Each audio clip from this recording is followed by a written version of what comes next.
अस्सलाम वालेकुम व्यूअर्स, क्या हाल है? आप ठीक ठाक हैं? खैरियत से हैं? अल्लाह पाक का लाख लाख करम है, उसकी उसकी बड़ी मोहब्बत है। अल्लाह पाक का बड़ा एहसान है कि उसने रात को बारिश दी और मौसम जो कि काफ़ी गर्म हो रहा था, अल्लाह पाक की मेहरबानी से काफ़ी ठंडा हो गया। तो व्यूअर्स, मैंने कहना ये था कि ये जो सुबह सवेरे उठना है और फिर तहज्जुद पढ़नी है, फिर इबादत करनी है, फिर नमाज़ें सारी पढ़नी है, अल्लाह पाक को याद करना है, तो ये एक बहुत बड़ी नेमत है और उसकी बड़ी मेहरबानी है। इंसान अगर बीमारियों से बच जाए तो मैं समझता हूँ कि ये बहुत बड़ी नेमत है। और बग़ैर दवाई खाने से आदमी सेहतमंद रहे, खुश रहे, शाद व आबाद रहे। अब अच्छे फ़ैसले जो होते हैं वो उस सूरत में पॉसिबल हैं जब आपका दिमाग बिल्कुल तंदुरुस्त हो, सेहतमंद हो, आपकी सोच तंदुरुस्त हो, सेहतमंद हो, आप एक अच्छा इंसान जिसको कहते हैं जी कि he is number one, one इंसान उस सूरत में आप बनते हैं जब आपका जो तंदुरुस्त दिमाग हो और आपके फ़ैसले सही हों। बचपन इंसान का गुज़रता है, फिर उसके बाद वो लड़कपन होता है, उसमें माँ बाप का प्यार मिलता है और मैंने देखा है कि आदमी बड़ा नाज़ा होता है, बड़ा फ़ख्र करता है और वो काफ़ी ये समझता है कि अल्लाह पाक ने एक नया ज़िंदगी, एक नई सोच, एक नया बुलबुला दिया। फिर आहिस्ता आहिस्ता वो बड़ा होता जाता है। फिर जो मसाइल हैं वो आने शुरू हो जाते हैं, फिर तकालीफ़ आती हैं, फिर परेशानियाँ आती हैं, फिर उनको दूर करने के लिए सही फ़ैसले करता है और कभी कभार वो फ़ैसले सही नहीं करता, जिसकी वजह से फिर वो पछताता है, परेशान होता है। और बाज़ औक़ात तो ऐसे होता है कि जो आदमी है वो जिन पत्तों पर तकिया था वही हवा देने लगे। जिन लोगों पे उसका इन्हिसार होता है कि वो मुश्किल टाइम में वो उसकी मदद को आएंगे और उसकी फाइनेंशियल हेल्प करेंगे या कोई अच्छी सोच के साथ उसके मसाइल को हल करेंगे, वो दिन भी आता है कि वो मायूस हो जाता है। तो what I feel is that the life is full of impediments and obstacles, and if you are prudent and wise enough you can cross over, you can have so many solutions if you have a healthy brain. So ये बहुत ज़रूरी है कि आपका जो दिमाग है वो हेल्दी होना चाहिए, आपको अच्छी फूड खानी चाहिए। ये जो मुर्गी है वलैती, इससे कोशिश करनी चाहिए बचें। देसी मुर्गी खाएं, देसी घी खाएं, देसी अंडे खाएं, उबले हुए अंडे खाएं और अपने आप को हमेशा मसरूफ़ रखें। मैंने देखा है कुछ लोग जब रिटायर होते हैं ना जी, तो वो फिर परेशानियों में बच्चों की तरफ से शिकायत और उनकी जो बेगमात होती हैं उनकी तरफ से शिकायत, और उस वक़्त चूँकि वो गवर्नमेंट है, ये सेमी गवर्नमेंट इदारा है, ये प्राइवेट कंपनी का इदारा है, तो वहाँ जब सर्व करता है तो वहाँ के हालात कुछ और होते हैं, और जब रिटायर होता है तो फिर ना तो गवर्नमेंट और प्राइवेट कंपनीज़ की गाड़ियाँ मिलती हैं, ना ही फिर उसकी जो फाइनेंशियली वो वेल ऑफ होता है।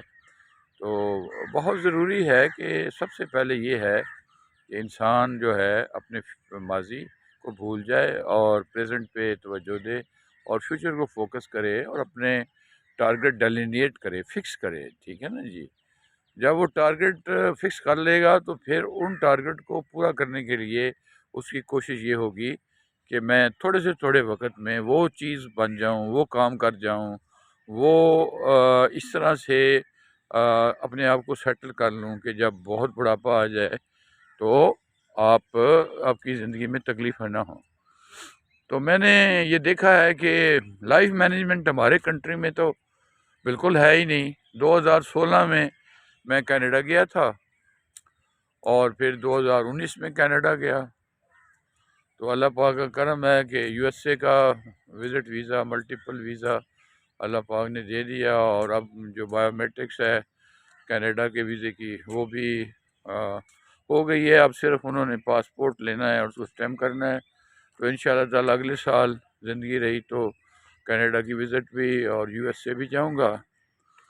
तो सबसे पहले जो मैं ज़ोर देना चाहता हूँ वो ये है कि सेविंग पे हमारा जो है ना कोई नहीं है, दिलचस्पी नहीं है। हम पैसे बचाते ही नहीं हैं। जो कमाते हैं उसको खा देते हैं, जो कमाते हैं उसको बस ख़त्म कर देते हैं। और जब मुश्किल वक़्त आता है पैसे मांगते हैं तो पैसे आपको कोई देने के लिए तैयार नहीं होता। ऐसा है ना? मेरे साथ तो हुआ है, जब मुश्किल वक़्त आया, मुझे ज़रूरत पड़ी तो पैसे मुझे नहीं मिले। तो फिर अल्लाह पाक ने आलम ग़ैब से अक़ल दी, कुछ सोच दी, कुछ अच्छा समझने का अच्छे डिसीजन मैंने लिए। तो फिर अल्लाह पाक ने पैसा दिया, बहुत पैसा दिया। और जो मैंने मांगा है वो बिल्कुल मुझे अल्लाह पाक ने कभी मायूस नहीं किया। और हमेशा मैं हूँ तो मुसलमान, तो मैं हमेशा जो भी फ़ैसला करता हूँ मेरी कोशिश ये होती है कि उसमें अल्लाह पाक की रज़ा, उसकी मर्ज़ी और मोहम्मद सल्लल्लाहु अलैहि वसल्लम जो कि कुरान में दिया गया है उसको मैं फ़ॉलो करूँ। ठीक है ना जी? अब हमारा अलमिया ये है कि हम भूल गए। कुरान हमने सजा के रखा हुआ है और उसको खोलते नहीं हैं। नमाज गो के बड़ी ज़रूरी है, वो हम पढ़ते नहीं हैं। हम पोस्ती हैं, सोए रहते हैं, सारा सारा दिन सोते हैं और सारी सारी रात जागते हैं। और फिर ये जो बच्चे हैं हमारे और सारे, हर बंदा जो मोबाइल से खेल रहा है। मेहमान आता है तो 4 मेहमान आते हैं तो चारों मोबाइल के साथ खेल रहे हैं। और जिनके घर आते हैं उनके जितने अफराद हैं वो भी मोबाइल के साथ खेल रहे हैं। भाई ये क्या तरीक़ाकार हुआ? एक बंदा आता है, आपको मिलने आता है, आपके साथ रेसिप्रोकेट करने आता है, आपसे कुछ हाल-वाल करने आता है और आप लोगों के पास टाइम नहीं है। आप भी मैसेजेस पे लगे हुए हैं, फ़ोनों पे लगे हुए हैं, चैट पे लगे हुए हैं। और वो जो मेहमान आता है वो बैठता है, थोड़ी देर के लिए बोर होता है और चला जाता है। इस आदत को काइंडली छोड़ें और अपने बच्चों को मेहरबानी करके उनको इस्लामी उनका ज़हन बनाएँ, उनको कुरान शरीफ खुद पढ़वाएँ या उन्हें किसी अच्छा कारी का बंदोबस्त करके जो उनको तर्जुमा तफसीर के साथ कुरान शरीफ पढ़ाए। उससे मैं समझता हूँ बहुत सारी चेंजेस आएँगी, बहुत सारी मुश्किलात हल होंगी। वो जो बच्चा है वो एक कैरियर अफ़सर होगा और इंशाअल्लाह ताला वो जो भी चाहेगा ज़िंदगी में वो बिल्कुल कामयाब होगा। तो व्यूअर्स, ये बहुत ज़रूरी है जो बातें मैं आपको अपनी वीडियोज़ में बताता रहता हूँ। काइंडली उनके ऊपर अमल करें। अमल करेंगे तो कुछ बेहतरी आएगी ना। और जब अमल नहीं करेंगे तो फिर मेरे कहने का कोई फ़ायदा ही नहीं है। उनको अमल करें उनको अपनी ज़िंदगी का हिस्सा बनाइए और कोशिश करें कि जो आप चाहते हैं इस दुनिया में, देखिए ना, जो अब आप कुछ करना चाहते हैं लेकिन आपकी सेहत ठीक नहीं है, आप उठते बैठते आप तकलीफ़ में रहते हैं। तो ये क्या बात हुई भाई? आपको बिल्कुल होशियार होना चाहिए और बल्कि होशियार बाश होना चाहिए और सुबह सवेरे उठना चाहिए और तहज्जुद पढ़नी चाहिए और उसके बाद फजर नमाज़ पढ़ के किसी अच्छे पार्क में आना चाहिए। अब लाहौर में मैं गुलबर्ग में रहता हूँ, तो माशाल्लाह अब आप देखें ना ये कितना खूबसूरत, इसकी सराउंडिंग्स देखें। ये हमारा मॉडल टाउन पार्क है, कितने अच्छे इसके जॉगिंग ट्रैक्स हैं और लाइटनिंग सिस्टम है और कितने प्लांटेशन अच्छी हुई हुई है, कितना अच्छा ग्रासी लॉन्स हैं और कितना अच्छा खूबसूरत माहौल है। फिर परिंदों की चहचहाहट है। ओ भाई, मैसेज देते हैं परिंदे, अल्लाह का नाम लेते हैं, मैसेज देते हैं और हम इंसान होके हम ये काम करने के लिए तैयार नहीं है। क्यों भाई? ये तो कोई बात नहीं है ना जी। अपने आप को सीधा कर लें। वक़्त जब हाथ से गुज़र जाता है तो बहुत मुश्किल आती है और बड़ा डिफ़िकल्ट टाइम आता है। और फिर जब, जैसे किसी ने कहा कि आप पछताए क्या हो जब चिड़ियाँ चुग गईं खेत। किसी ने कहा कि पेवस्ता रह शजर से उम्मीदें बहार रख। ओ भाई, आप कुछ तो करके देखें, ओ हिले-जुलें तो सही। आप चारपाई पे बैठे हैं तो अल्लाह पाक ने आपको पैसे दे देने हैं। और भाई आप काम करते नहीं हैं और अल्लाह पाक आपको पैसे दे देगा और नबी पाक आपकी मदद करेगा और बीमारियां आपको लगेंगी नहीं और रिश्तेदार आपको धोखा नहीं देंगे, दोस्त आपको धोखा नहीं देंगे। ये क्या बात हुई और ये क्या सलीका हुआ और ये क्या मतलब हमने कर क्या लिया है, अपने आप को क्या कर लिया है। आप देखें कायद आज़म मोहम्मद अली जिन्ना को देखें, इल्लामा इकबाल की ज़िंदगी को देखें, और फिर जो हमारे अच्छे लोग बुज़ुर्ग चले गए हैं, अंबिया कराम को देखें, कुरान को देखें, पढ़ें, तर्जमा तफसीर उस पर अमल करें। अमल करने में कोई प्रॉब्लम है? मुझे ये बताएं ना, क्या अमल करने में प्रॉब्लम है? जो काम अच्छा होता है उसके हम नज़दीक नहीं जाते, और जो काम बुरा होता है उसको हम भाग भाग के करने की कोशिश करते हैं। फिर कोई ना कोई तकलीफ़ आती है, फिर अल्लाह याद करते हैं। जब वो तकलीफ़ आपकी दूर हो जाती है, फिर अल्लाह को भूल जाते हैं। तो ये क्या बात हुई, ये क्या सलीका हुआ, ये क्या तरीका हुआ? इस काम से मेहरबानी करें, इसको छोड़ें और try to be gentleman, try to be a very good national of Pakistan, और इसमें कुछ करें। इस मुल्क में देखें ना, बहुत ही ज़खायर इसके अंदर मौजूद हैं। बलूचिस्तान देखें तो रिच इन मिनरल्स है, ऑयल्स भी है उधर, और इसमें आप जहाँ भी आप जाते हैं, आप KPK में जाएं, वहाँ पे एनवायरनमेंट और रिक्रिएशन की बहुत सारी सहूलतें हैं। पंजाब में बहुत सारी सहूलतें हैं। यहाँ पे बहुत अच्छी इरीगेटेड प्लांटेशंस हैं, वहाँ जाएं, अपने बच्चों को आप जलो पार्क ले जाएं, ये जू सफारी पार्क बच्चों को ले जाएं। भाई पोस्टी तो ना बने ना, इतवार को आप 12-12 1 बजे तक सोते हैं तो फिर क्या हुआ? जब आप सोते रहेंगे तो आपकी औलाद भी सोती रहेगी। तो अपने आप को the best, one of the best बनाइए, और इंशाल्लाह फिर आपके बच्चे आपको फॉलो करेंगे, और इंशाल्लाह जो फिर आप चाहेंगे अल्लाह पाक उसमें बरकत डालेगा, तरक्कियाँ देगा। और मेरी दुआ है कि आप रात दिन मेहनत करें और कोशिश करें कि जो मकसद आपका है वो पूरा हो जाए। और जो मैं आपको गारंटी करता हूँ कि जो वीलॉग्स मैं आपको भेजता हूँ या फेसबुक में मैं डालता हूँ, उसको आप काइंडली सुना तो सही। आपके पास तो टाइम नहीं है, अच्छी बात सुनने का टाइम ही नहीं है। और भाई जब अच्छी बात सुनने का टाइम नहीं है तो चेंजेस कैसे आएंगी? टाइम दें, अच्छी बात सुने, और जो कोई आपका अपने पेरेंट्स के पास बैठे हैं उनकी बातें सुने, बच्चों के पास बैठे हैं पेरेंट्स, वो उनकी बातें सुने, और उनके कोई मसाइल हैं तो वो काइंडली दूर करें। और बड़ा अच्छा खूबसूरत समा है, ये देखिए कितना अच्छा खूबसूरत है, इधर देखें सारा ये कितना खूबसूरत है, ठीक है ना जी। तो इन बातों पर आप अमल कीजिएगा, और इंशाअल्लाह ताला मैं दुआ करता हूँ कि अल्लाह हम सबको पे अपनी रहमत का साया रखे और हमें खुश रखे, हमें शादो आबाद रखे। अंजनेय साहब क्या हाल है? ठीक ठाक हैं? आप खैरियत से हैं? ये हमारे कुलीग हैं योगा के, ये basically is retired engineer.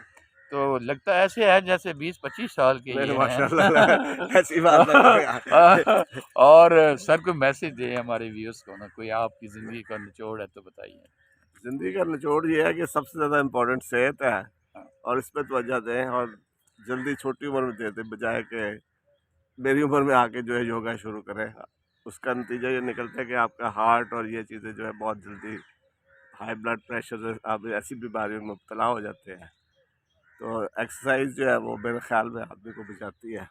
Sir बच्चों के लिए क्या पैगाम देना चाहें कि जो आपका लेसन लर्न लाइफ में है, हमारे जो बच्चे हैं वो क्या हैबिट्स अडॉप्ट करें? अब आपको पता है कि नफ्सा नफसी के आलम है, और देखें तो क़यामत आ गई है ना सर, और हम सारे पैसे के पीछे पड़ गए हैं। तो बच्चों को क्या आपका जो ज़िंदगी का निचोड़ है वो क्या है? आप क्या फरमाते हैं कि बच्चे क्या करें सर? बच्चे जो है उनको अंदाज़ा नहीं है, वो ज़िंदगी के बेहतरीन पीरियड से गुजर रहे हैं। हाँ। और अगर यहीं से वो इस चीज़ को समझ जाएं, उसमें 2-3 चीज़ें बड़ी लाजमी हैं जो उनको इस्तेमाल जो उनके लिए है। एक तो ये है सेहत, दूसरी तालीम जो है, अच्छी तालीम जो है आपको ज़िंदगी में हर जगह कामयाब करती है।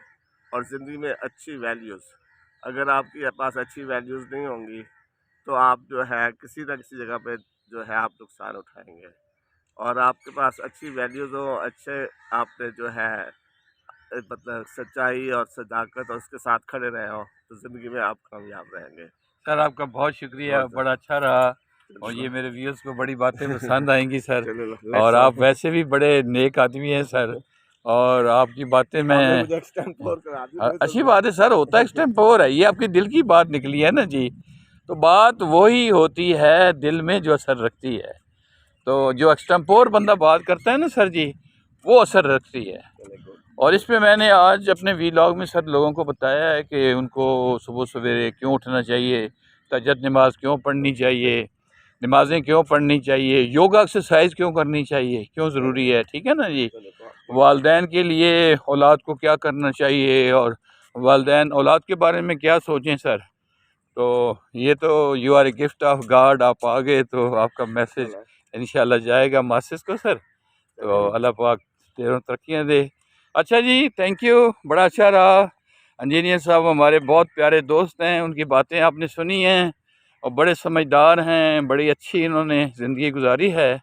तो मैं गाहे बगाहे अपने जो साथी हैं योगा के, उनके इंटरव्यू जो हैं वो करता रहूँगा और आप तक पहुँचाता रहूँगा। ठीक है, थैंक यू, बहुत शुक्रिया, अल्लाह हाफ़िज़, बहुत शुक्रिया।